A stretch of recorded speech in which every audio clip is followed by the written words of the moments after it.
Okay, the sim is now complete, and we can take a look at how it looks. I'll show you. The reason, like I said earlier, the reason you want to use a lot of faces when you use a driver is because you get real nice looking folds like this. You're not going to get that if you use real tiny faces. And remember, cloth effects works really good when you have lots of faces, and it is fast. Now, this sim took about 50 minutes. When I first ran it, I accidentally ran the coat before I ran the chainmail, so the coat started to pass through it. So it looked like it was going to take like 3 hours. Of course, then I stopped it and redid it and did it in the right order. So there you go. There's the coat. So what we're going to do now is the next step, actually. Go ahead and save this real quick. We're going to point cache out both of these meshes. So just double check that. Okay.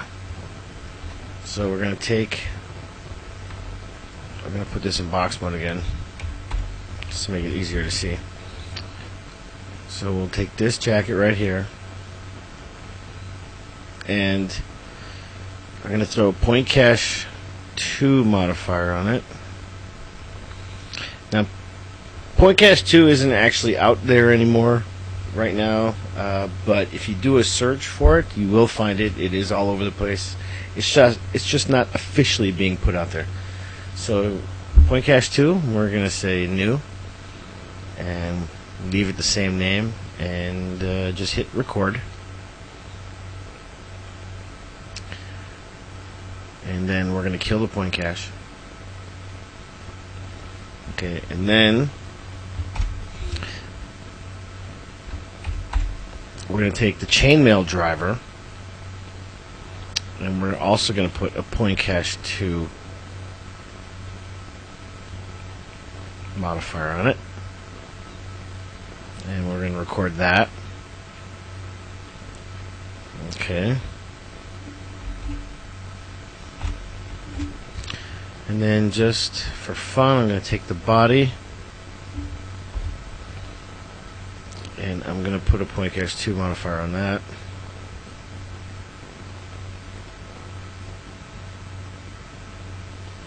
And while I'm here, I'm going to delete the skin and the point cache 2 modifier. I'm going to go save selected, and we're going to call this collision body cloth master. So we're going to reset,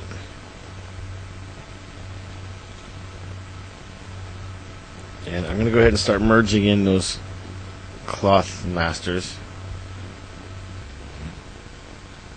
So I just merged in the coat master, and now I'm going to merge in the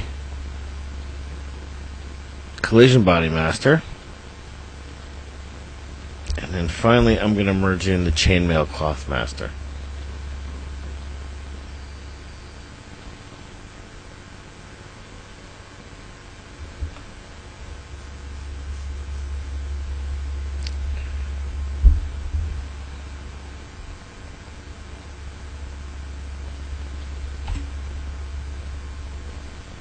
Okay.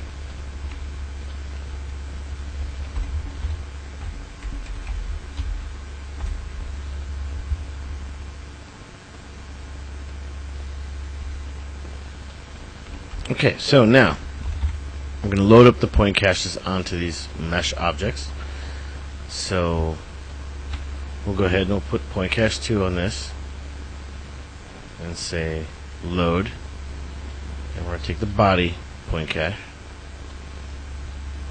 and then we're going to take the coat driver, and we are also going to put on a point cache 2. We're going to load up the coat driver onto that, and then finally we're going to grab the chainmail driver, and we're going to put a point cache 2 on that.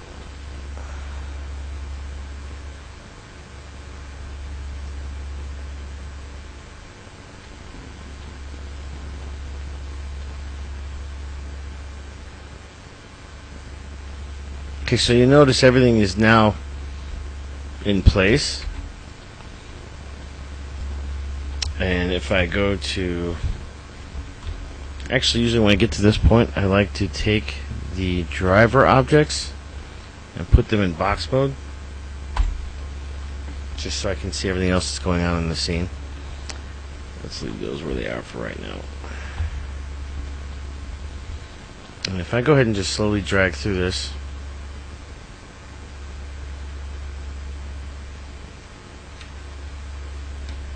you're going to see everything is moving as it should. So if I just drag around here, we'll take a look. So now I've got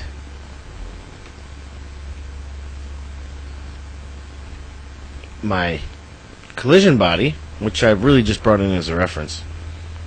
And then I've got my chainmail driver, which has its chainmail loaded on it. And the coat driver. So I'm going to go ahead and run a preview real quick, and we'll take a look at that. Okay, so here's the preview of the animation of the jacket and the chainmail. The simulation. You can see that there are two layers of simulation going on here. You can see the chainmail was done first, and then the jacket was done over it. And the chainmail took about 5 minutes, and the jacket took about 50. So you're talking about 55 minutes, an hour worth of simulation. Now, if you'd done both of them at the same time with collision detection on, self-collision detection on, it would have taken a lot longer, I'm sure. So you can do many layers of clothing the same way and not have any problem, and you'll save a lot of time by doing it this way. Now, you might also notice that there is some interpenetration problems, and the reason that we point cache this out, there's two reasons for it. One, you don't have all the animation that is for each vert in the scene. It's an external file that you can access using point cache. The other reason why you want to do it is this. Rather than having to go through and resim this, it's easy enough to just drag your time slider. See, like right here we've got a little bit of an interpenetration. So I'm going to back it up just a little bit. We'll zoom in on that. So the easiest way for me to handle this interpenetration right here is to grab the driver for the chainmail, and we're going to throw a mesh select here, and I'm going to grab that vert right there. I'm going to turn on my soft selection, and we're going to just drag it out like that. Okay, and then what I want to do is I want to go ahead and put a push on that and suck it in ever so slightly on the edge there. And then what you can do is grab this, put a mesh select, grab a couple verts here,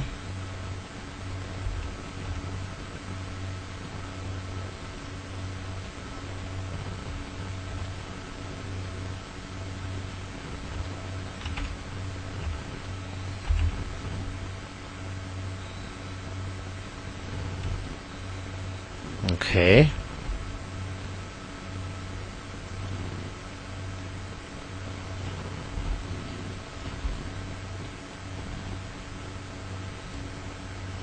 Just make sure I get the right vert selected here.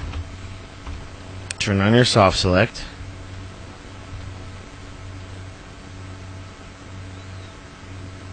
Usually you want to use a big soft select area so that you can't really see, unless you're looking for it, you wouldn't be able to tell that it's being pushed. So we'll just throw a push modifier on there, and we're just going to push that out just a bit. Now obviously I've got a lot of interpenetration here, so I'm probably going to want to take this and increase the fall off pretty significantly.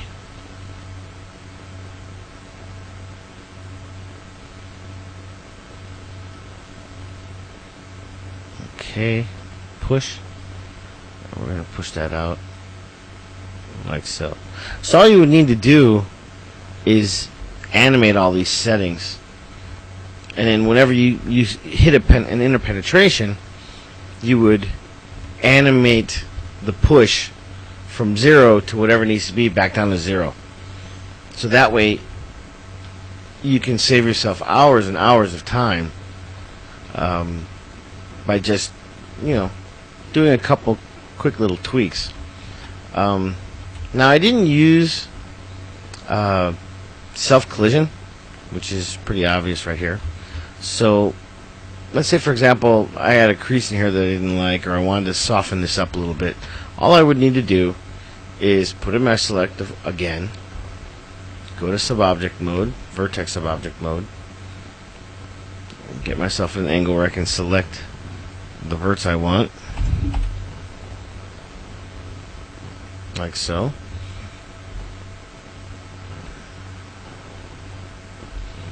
And then what we'll do is we'll throw a relax on that. Whoops. Turn on the soft selection, just so it's not too obvious what's going on. And then turn on relax, and then just start clicking it. And you can see just how much softer that crease is now. Now, if you were to do that on the actual mesh itself, it'd be a lot harder. But actually having, a quad object makes it a lot easier. And I'll give you a real good example. Let me just go ahead and put another mesh select down here. Let's say, for example, I had a problem here, and I wanted to push this out. So I'm going to put a mesh select on it, and I'm going to select, say, these verts right here, and I'm going to put a push on it. Right? It's going to push, based on the normals of each vert. So that's just not going to work for what we want. But if I go back to the cloth driver, right, and then I select just one vert right there, or just grab all of these and put a push, it's going to go on the normal of the vert, but the normal of the vert is really straight. There's no folds built into the mesh. So what I would want to do in this particular case is I'd want to turn on my soft selection. I left it off before just so it was easier to see. So I'm not trying to hide anything. So we'll just increase that and go push, and then push it up. And you can see I can actually, push that mesh up without tweaking out the actual render mesh.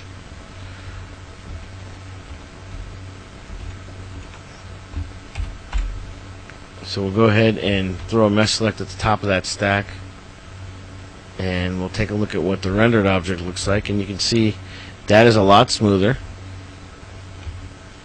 You lose a lot of that, a lot of the little folds, but this is basically great for situations where you have like something like this, where you just want to get that to come out just a little bit. So bring that out of box mode, take this mesh select, and we'll just grab these verts right here,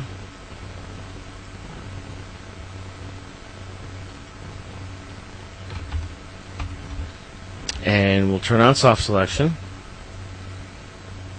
We'll make it pretty big though, because we want to make sure we get it all. And then we'll go ahead and put a push on it, like so.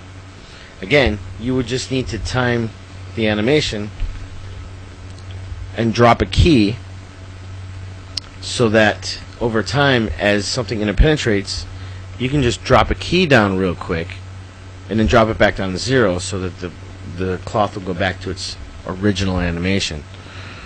Put a mesh select at the top of this again. So that's how you could very quickly, very easily clean up your animations. You know, I've seen a lot of people grapple with throwing FFDs on stuff, rerunning sims until they looked perfect, and it's just like, sometimes you can run a sim over and over and over again, and it's just going to take you days to get it to look right. Where all you would need to do is throw in a couple pushes, a couple relaxes here and there, and you can completely solve a lot of your interpenetration issues with just a quick little animated relax. And I've even had situations where I've had a character that needed a relax like at every frame for like 30 frames for a particular point. And it was quicker to sit there and key 30 frames than it was to go in and rerun the sim and find out how to make it better or find out how to make it work. It was just a lot easier and a lot quicker to just throw down those 30 frames of animation. It was like maybe 10 minutes worth of work. So I did in 10 minutes what would take me another hour or so to go and calculate and figure out. Another thing that you can do, since we have a driver cloth, you know, you take a look at how all of this kind of looks a little foldy. I don't know any other word. I'm going to just put a relax on the entire mesh this time. So we'll go relax, and we're going to kick that up just a few times. Okay, and then you can see how different that looks already. And then, since we relaxed it so many times, we're going to need to do a quick push to kind of pull it out again. So we'll just push that just slightly, and now you've got something that looks a lot cleaner. So if I turn these off right now, you can see the difference. Now you got all these cool little folds, yeah, but depending on what the shot is, if it's a shot that's a little further away, you might want to do this. You know, maybe drop this back just slightly. And then that means you can drop the push down a little bit. And you can see just the difference it makes, what a difference it makes just to put the push and relax on the entire mesh itself. So you can see we've cleaned up all of our interpenetration problems here. This fold looks a lot better. All this crumpling that was happening back here is all cleaned up. And yet the sim still only took an hour to do for 170 frames. So that's it for that. Again, you're going to save yourself a lot of time by being able to clean up your sims using a push and a pull and a relax versus sitting there trying to rerun them. Like I said, the best thing about actually having these point caches is you're going to save yourself a lot of time just working with the file itself. And when you send it up to network render, you're not having to send a 200 meg file because you've got all this cloth animation in it.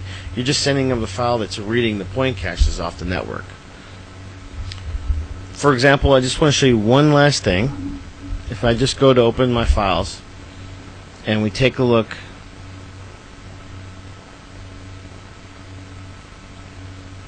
at the details here, you can see we've got the chainmail cloth master, which is about 5.5 meg, the coat cloth master, which is about 4.5 meg, the collision body, which is 865K, and then the rigged basic body is the file that has the cloth effects in it and the simulation in the file. So that's almost a 60 meg file. But when you look at the scene assembly file, which is just the master meshes, these three master meshes with the point caches loaded on, you only got a 10 meg file, which is obviously 5.5 plus 4.5, pretty much the same, right? You're right around the exact same number. So 10 meg versus 60, you tell me that would probably go across the network a lot faster when you're trying to do a net render. So that's the end of that tutorial. Hope it helped.